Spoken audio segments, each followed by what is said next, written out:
When you visit an elegant resort or rustic inn, a ghost story can amuse you. Until you find out the story is about your hotel. And they say the ghost is in your room. Join us as we walk a road less traveled and visit a New England inn where dead men do tell tales. Those eyes, those milky eyes, just kept drawing him in. In England, a phantom embrace leaves guests gasping for breath. It's a spirit that comes from the front and passes right through and leaves them. And in the Southern Inn, a night of terror leaves one little girl, 12 years old, forever. She hit blackest when it's nice and dark. Come with us, where spirits of the past fill the night, and departed shadows walk once more.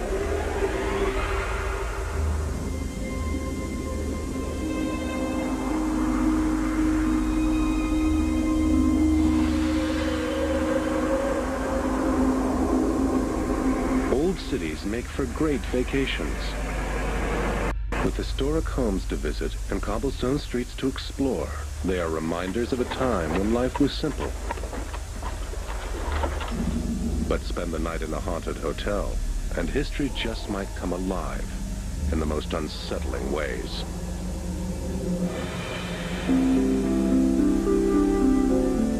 Nestled in groves of walnut trees, the Snowball Mansion Inn is the pride of Knights Landing, California. In the 1870s, the Victorian Italianate villa was by far the grandest in the town, and was once known as the White House of the West. Snowball Mansion is a very elegant lady facing the Sacramento River.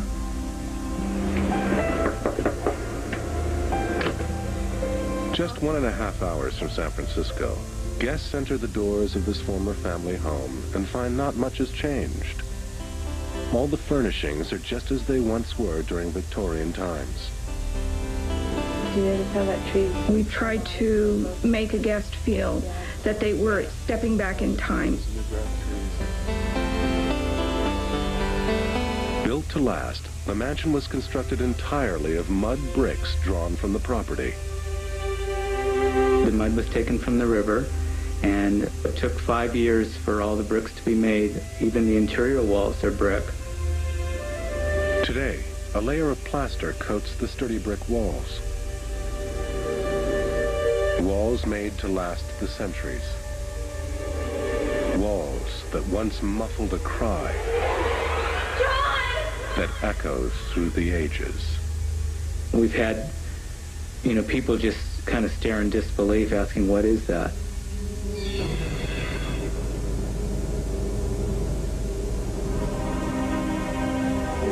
The haunting story of the Snowball Mansion goes all the way back to the 1870s, when a businessman named John Snowball built the home for his young bride, Lucy. John and Lucy Snowball were very happy together. They spent a lot of their time in their home and enjoying the grounds, reading in the grove. The sound came from the land. Before long, the couple's joy increased with the birth of their daughter. For Lucy, the child was welcome company during the times when John's business took him far from home. I don't think it was easy for Lucy, and her husband was away on business a lot. So when he returned home, it was a special time for her to spend time with him. Whenever John returned from a trip, Lucy delighted in hearing about his travels. But one night, this simple pleasure would rob the couple of their greatest joy. John had just returned from his trip, and Lucy was glad to see him. She went in to spend some time with him after putting the baby down. So I went all the way across. Lucy had intended to spend the night in her room next to the nursery, but the long day had taken its toll, and she fell asleep listening to John tell stories of his trip.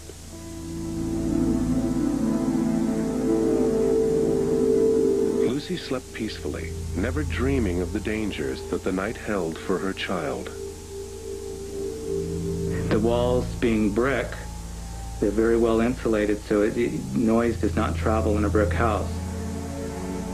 In the morning, Lucy awoke and realized she had slept the entire night away from the nursery.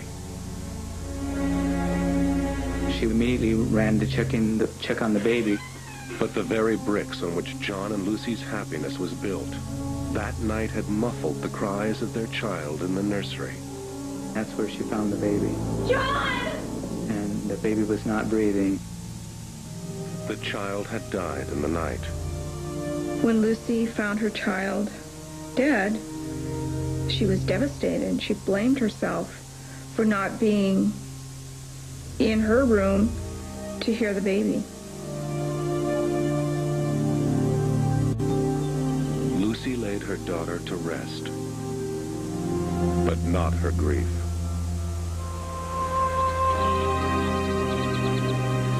John struggled to lift his wife out of her sorrow. But the young and happy woman he had married was gone. I don't think Lucy ever forgave herself for losing her child. I think she felt guilty her whole life and went into a deep depression that she really never came out of. She stayed home and became a recluse.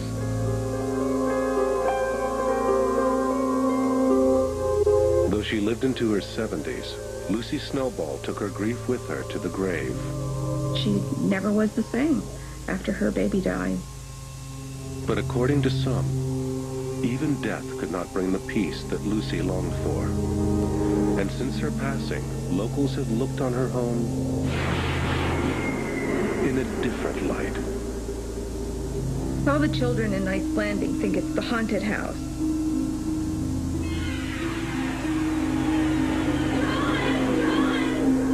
It's always been the big, haunted, scary mansion.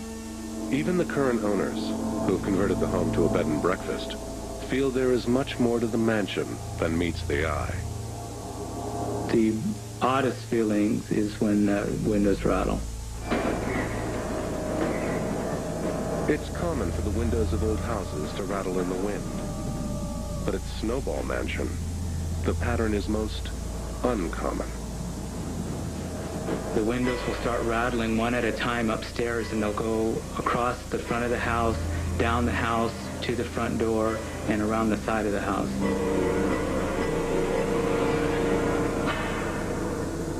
People that aren't used to it or have never seen it are quite startled by it.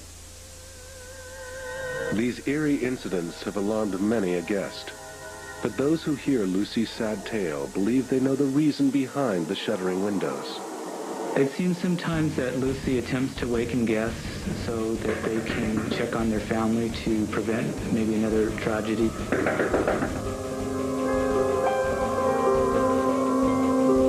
More than one guest has reported that Lucy goes far beyond just making noise. About 25 years ago, a renter lived in that room, and he started seeing Lucy appearing to him. It always happened in the middle of the night when she would come, and he would wake up and see her. It made him feel very uncomfortable, and he eventually moved.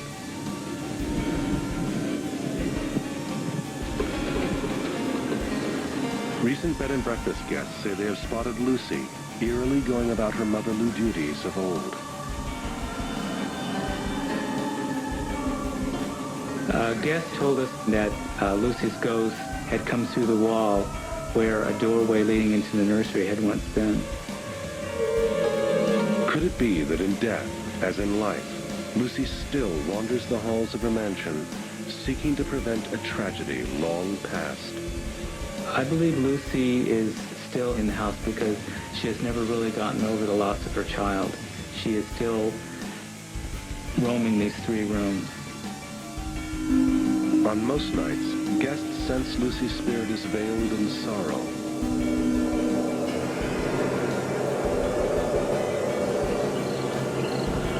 But on some rare occasions, ghostly events seem to harken back to a happier time.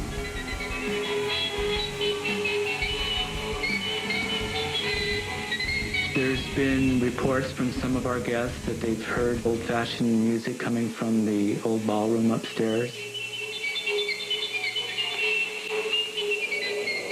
And if Snowball Mansion's owners are correct, Lucy does not walk alone. Another spirit is there to comfort her forever. I'm sure if Lucy Snowball spirit is here, that John Snowball spirit is here also, at Lucy's side. Coming up, all the luxuries of a 4-star hotel can't guarantee a good night's sleep in the haunted hills of Britain. Many have been so petrified that they've immediately insisted that they be moved to another bedroom. And next, in this imposing stone inn, a wary spirit still keeps the secrets he carried to the grave. I wonder if there isn't something still hidden up on those 5th and 6th floors.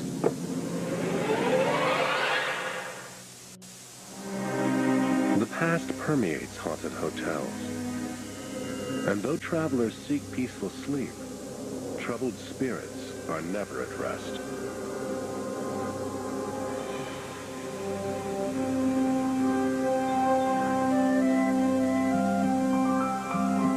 Rural New England is a land of rolling hills, covered bridges, and small towns steeped in lore. You feel that aura of the past and of the past lives and the spirits, because you're in their world, their space. Drenched in history, the village of Enfield, New Hampshire abounds with talk of spirits. And most of the talk is centered around the 24-room inn on the banks of Lake Muskoma known as the Shaker Inn. Locals say that behind its imposing granite walls, phantoms of a lost society walk the night. Our guest comments, they heard a door close in the middle of the night. Or they heard somebody walking down the hallway. I have to tell them there was nobody on that floor. You were the only guest, and I don't know what the sound was. Perhaps it was the restless wind. Or perhaps a visitor from another realm. There was one life that ended very suddenly and very tragically. Probably that spirit's part of what makes up the feeling in this building. The Shakers came to America from England in the late 1700s in search of religious freedom. And in 1837, they conceived what they called the Great Stone Dwelling as a manifestation of heaven on earth. Many members of this devout community spent their lives within the 6-story structure. This building incorporates their dining, cooking, working, sleeping, worshiping. Everything came together under this one roof. It's a concrete symbol of their communal and spiritual existence here.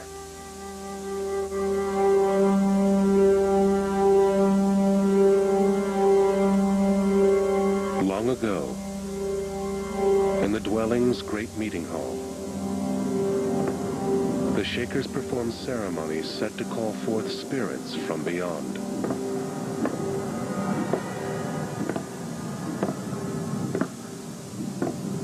The Shakers believe very much in spirits, and that feeling still permeates this whole building. Today, the Great Stone Dwelling is called the Shaker Inn. And while the Shakers no longer live here, perhaps their spirits still do. One particular apparition is thought to linger, his gaunt and ominous form forever wandering. His name in life was Caleb Dyer. Caleb Dyer was a very astute businessman, and he helped form numerous mills. As a rule, the Shakers kept to themselves. Caleb was the only member of the community permitted to interact with what they called the world's people. Under Caleb's guidance, the Shakers prospered, but his willingness to move among outsiders would ultimately prove deadly. There was a man named Thomas Wire. He was an alcoholic. Maybe he had some mental problems. He was really kind of a nutcase. Driven by dreams of making his fortune, Thomas Wire prepared to join up as a paid soldier for the North in the Civil War. But as a widower, he had 2 small problems to take care of first. He had 2 little girls who were around 9 and 10 years old. And so he brought those kids to Caleb Dyer and to the village and said, I want to leave my kids with you because I know you'll look after them well. Thomas Wire marched off to war, and his daughters joined the Shaker community, where they were happy. But their good fortune lasted a mere 6 months. Where are my daughters? What are you doing here? I'm here for my daughters. In 1863, Thomas returned from the South and demanded his daughters back. Caleb didn't think he was suitable or fit as a parent and refused. Thomas Wire was drunk, and he was armed. He said, I want my girls, and Caleb Dyer said, no, we're protecting them, you're not going to have them. And Thomas Wire pulled that pistol out and he shot Caleb Dyer.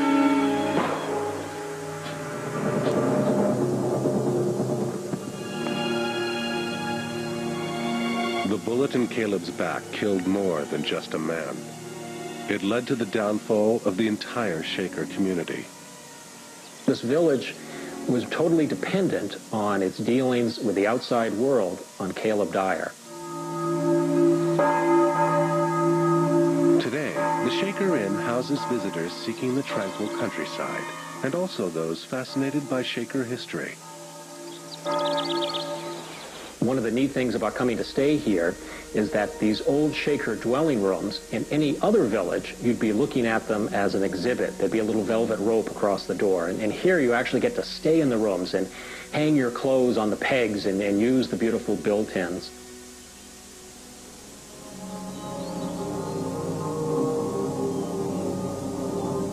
But as visitors are frequently cautioned, they might be sharing authentic Shaker furniture with authentic Shaker ghosts. There are those who believe that only Caleb's bones rest in the old cemetery. They say his spirit has never left the somber halls of the massive granite building. I've been at this inn for 4 years now, and really from day one, I began to hear stories about some of the ghosts or some of the feelings in here. When you walk through this building, you can feel the spirits. According to many tales, Shaker Inn is full of noises and incidents that just can't be explained. My chambermaids tell me that up on the 4th floor in room 15, there's a rocking chair that often is just rocking by itself.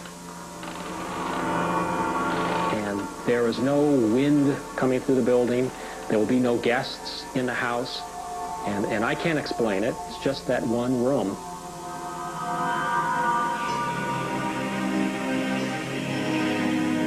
But there are other stories.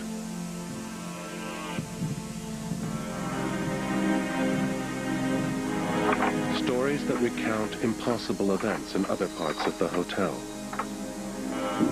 Stories that suggest Caleb does not haunt alone. One evening, the assistant innkeeper turned off the lights in the hotel and closed the building for the night. He left the building and started to drive down the road. And he turned around and just happened to look back at the inn, and the kitchen lights were back on again. Puzzled, he returned and went back into the kitchen. And he suddenly felt the brushing of hoop skirts against the side of him. And he whirled around and looked. And there was nobody there. I think it was a Shaker sister reminding him about who was boss. But it would appear that Caleb's spirit is far more troubled.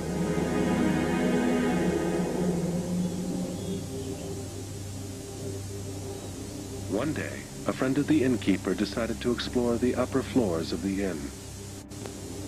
Now, the 5th and 6th floors we don't use in this building. They really haven't been touched in 100 years, so everything is the same as back in Caleb Dyer's day. The friend wandered through the long abandoned rooms. Then, on the way down the stairs, he met a young couple on the way up. And my friend turned to them and said, "Watch out for the hand railing because it's creaky." But as he spoke, the young man's face transformed. He looked at this angry red face, and he said those eyes, those milky eyes, just kept drawing him in.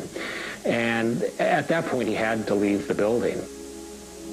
Shortly after, a portrait was discovered that matched the face seen in the stairwell. The portrait was of Caleb Dyer.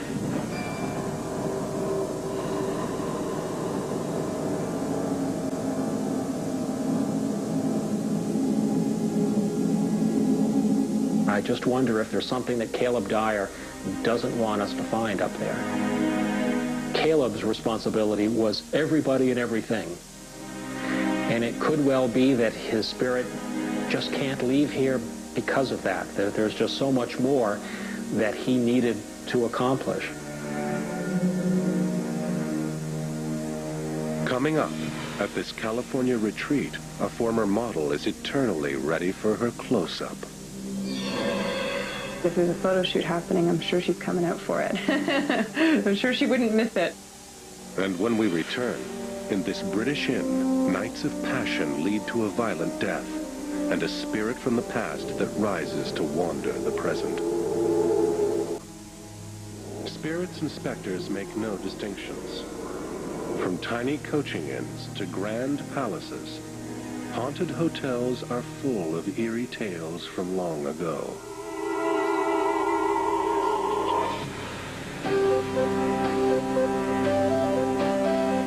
Perched high atop a hill just outside of London, there's a grand mansion dating back to Saxon times. Its ancient halls are said to resonate with voices from its past. One particular guest even heard a cry of anguish deep in the night.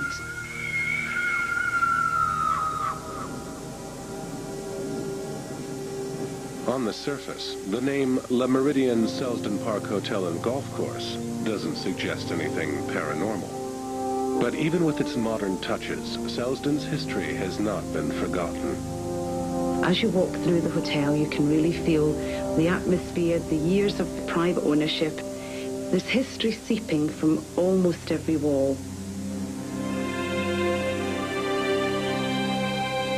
The tale of Selsden Park's most constant resident dates back to Queen Elizabeth's era. It is the story of a woman who refuses to leave the only home she ever knew. She is called simply the Lady in Grey, and staff at Selsden Park know her story all too well. The Lady in Grey was actually a lowly maidservant who worked in the mansion. A very stunning and beautiful but rather naive young lady, she caught the attention of the Baron. Though her station was far beneath his, the young Baron decided to court the maidservant in secret. Not difficult to understand why. She was rather beautiful, and she did fall for his charms. He was quite adept with his compliments and so on. The maidservant spent her days tending to her chores and waiting for a stolen moment with the young Baron. She couldn't really look at him, but she would catch him watching her, or perhaps they would pass in the stairs and he would just quickly caress her, as long as, of course, he knew there was no one around. The girl's daily work passed quickly, with her secret love always in her mind. The young lord filled this young maidservant's mind with all these hopes and dreams. She was of lowly background, and perhaps she thought that she could be the lady of the manor. And really she let her imagination run a little bit riot, in that she really thought that they would have a future together. And one day, the maidservant had news that she felt would secure their love forever. The maidservant found out that she was carrying the Baron's child. Whether this was something which she set out purposely to do, or whether it was just one of life's little accidents, again we'll never know. The maidservant couldn't wait to share the news with her lover, but the anticipated encounter did not go according to plan. Upon hearing the news of the pregnancy, he immediately banished the maidservant. He insisted that she leave the very same night. Her dreams of marriage, love, and wealth shattered. The girl was distraught. The maidservant's world literally came crashing down round about her. There seemed to be no way out of the impossible situation, but one. Overcome with misery and shame, she leapt to her death.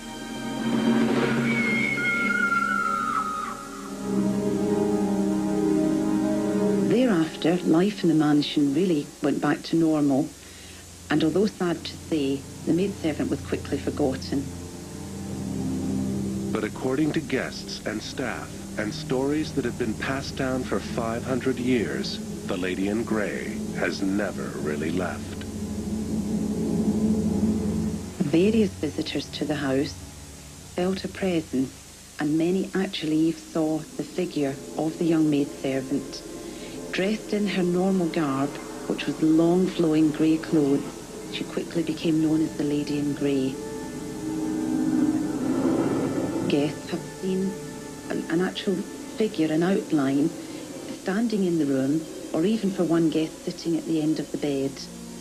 Perhaps because she was betrayed by a man, the lady likes to appear to male guests, and sometimes she sends them fleeing. He came tearing out of his room, screaming, running down to reception in almost just his underwear and demanding to be moved.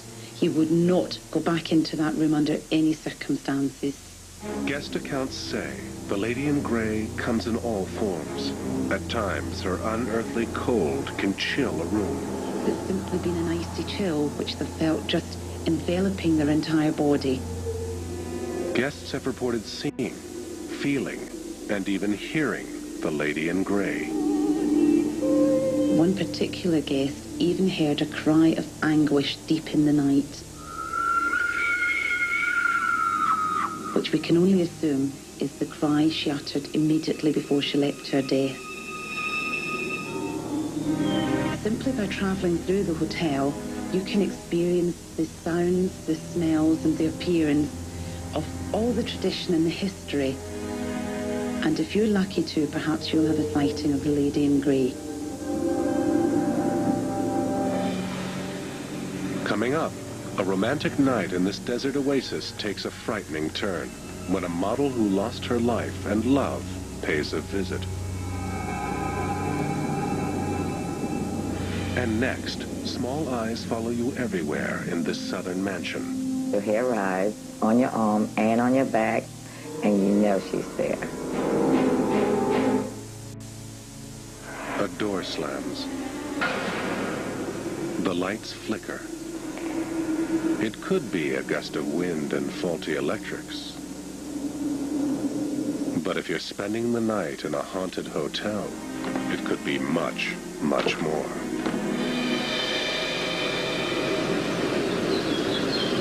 Hidden beneath the dense and fragrant canopy of a magnolia tree, the Rutledge Victorian Guest House invites visitors to discover Charleston, South Carolina's rich history, and perhaps have a brush with the past.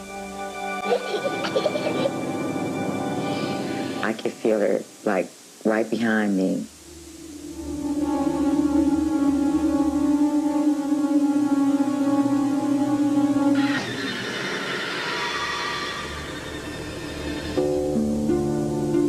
The Rutledge, one of Charleston's famed painted ladies, was built in 1887. As you walk into the wrought iron gate, the house is a very large Victorian home, Italianate in structure. The house was once the home of a family with a lively daughter named Sarah. Sarah loved to play hide and go seek. She loved to have tea parties. She was a typical, alive, vivacious 12-year-old. But one night, after holding an elaborate tea party for her dolls, disaster struck. When she was up on the 4th floor, a fire broke out. Trapped in her attic bedroom, no one heard her frantic cries. And overcome by smoke, she perished in the blaze. Sarah's parents boarded up the house and left Charleston, never to return. The house's charred top story lay dormant for nearly 80 years.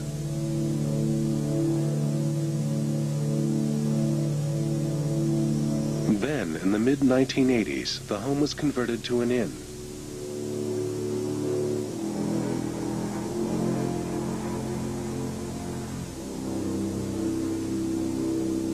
All went well until the top floor was restored, and guests started staying in Sarah's old room.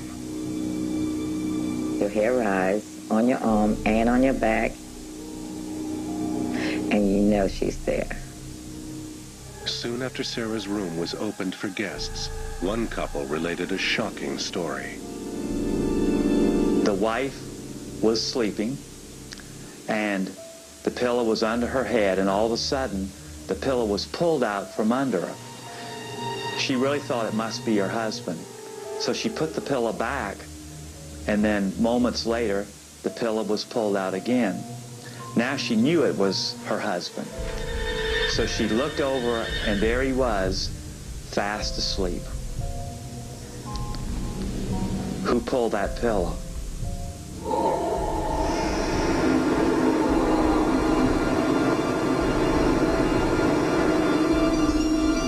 Perhaps a certain little girl is not content to rest in peace when there are strangers in her bedroom.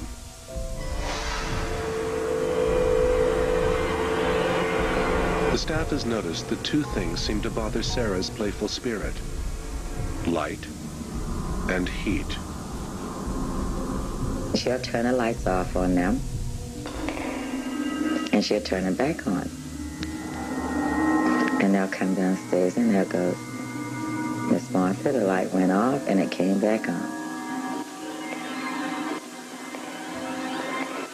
And I'll just say, "It's Sarah." The reason for Sarah's aversion to light seems clear. I don't think she liked the light because of the fire, because lights do bring heat. And sometimes, when the lights go out, they refuse to come on again, leaving the room in total darkness. Our light went off, and I'll go check. There's no shortage. There's nothing wrong with the bulb. There's nothing wrong with the light. I'll just explain and say, "It's Sarah. She hates lights. She likes it when it's nice and dark."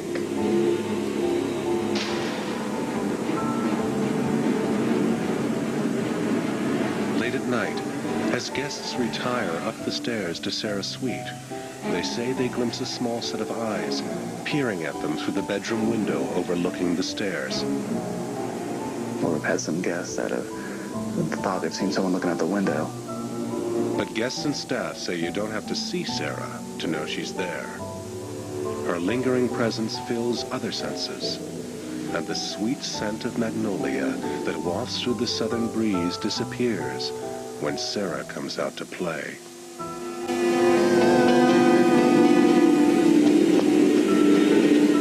You can smell her coming because her clothes still smell like the smoke, so you know that Sarah is there.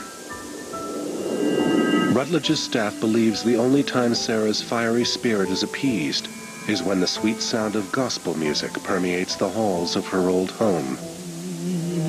She loves the song, "I'm your little girl, and I'm sitting here waiting for you. And I know you're my angel, so won't you come out and play?" And then she'll relax and come out.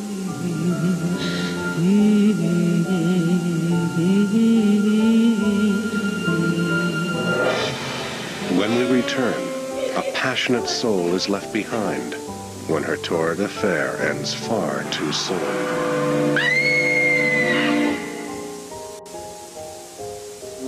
A hotel may be made of wood, brick, stone, or even adobe. But if it is haunted, even the tightest construction won't keep out guests from beyond.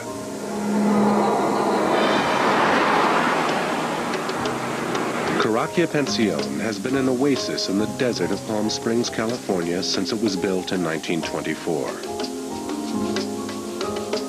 It is unlike any other hotel in this bustling resort community. Just 2 blocks away from the main drag, Korakia's great gates shield visitors from the outside world and usher them into a far-off land. Exotic Moroccan bungalows surround a lush courtyard where guests can relax by the pool or spend the night under the stars.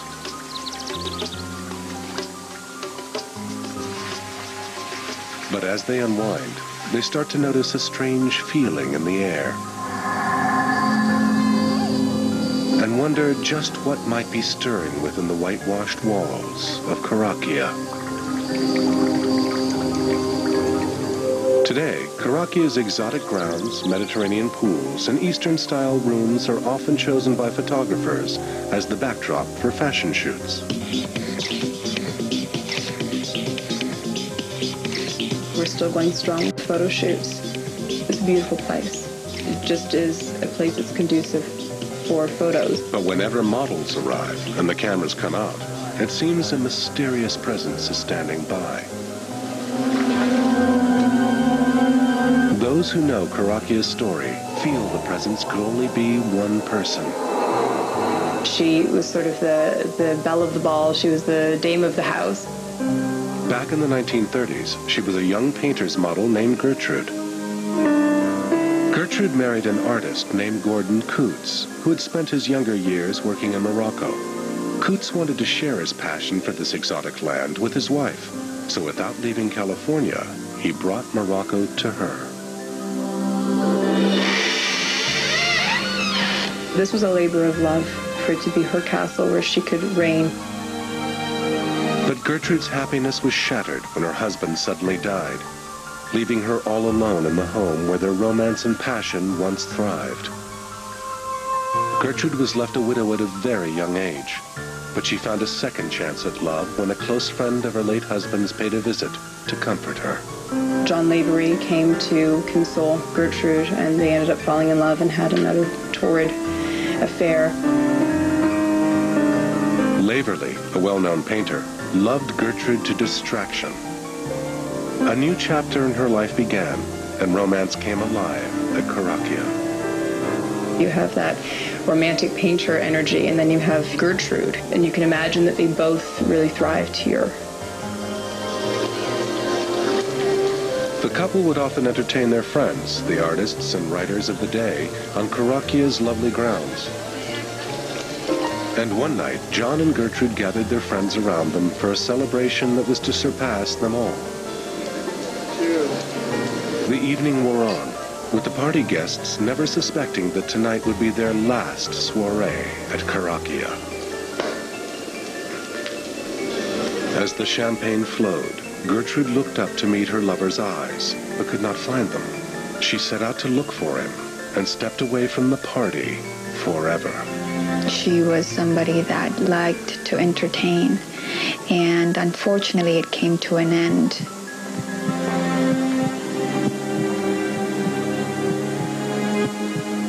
Searching for her lover, Gertrude rounded a corner and stepped into the road. The lights of the car speeding towards her illuminated her lovely face for just a moment. Then she was gone.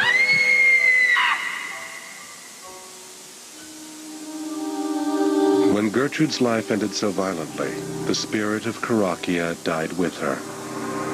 Gertrude, I think, was the heartbeat of the hotel and plugged energy and vitality into it. And she died young.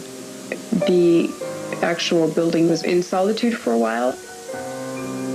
The home lay still and quiet, full of nothing but ghostly memories, for almost 6 decades. Then, in 1993, the building opened once more as a bed and breakfast, and Korakia was reborn. Although time has passed by, it's been brought back to what it was when it originally was built. In keeping with tradition, Karakia is still a haven for lovers. It's a place where people come and just fall in love, not only with the actual structure, with the history of Karakia, but fall in love with each other. But today's lovers report that sometimes they aren't quite alone. It's the most amazing thing. You feel the air kind of caressing you. At Karakia, the breeze seems to have a mind of its own. And many guests have noticed the surface of the pool suddenly breaking into a strange pattern of ripples for no reason they can discern. As the ripples spread, guests feel a cold chill down their spine, even on the hottest of days. It could be the heat and people lose their mind, but I definitely feel that Gertrude is here. But it is during Korakia's glamorous fashion shoots that Gertrude's spirit seems to be the most alive. Look right here. There you go. If there's a photo shoot happening, I'm sure she's coming out for it. I'm sure she wouldn't miss it. Some report more than just a feeling. They believe they have physical evidence of Gertrude reliving her past. When models leave their rooms, they often return to find that someone or something has shown an interest in their clothing. Their things are not the same as where they left them. Maybe she likes to try, the beautiful gowns. Gertrude's spirit seems unwilling to ever leave the grounds of her old home. Gertrude was the heart of the place, and we still feel that pulsating to this day. And if rumors are true, on the anniversary of her death, a slender form can be seen walking towards the road. Perhaps it is Gertrude, retracing the last steps she would ever take on Earth.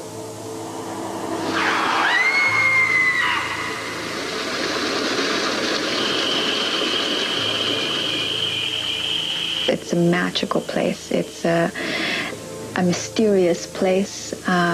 It's a place that you let your imagination just kind of run wild because it transcends you. It seems that one passionate soul may linger in Karakia forever.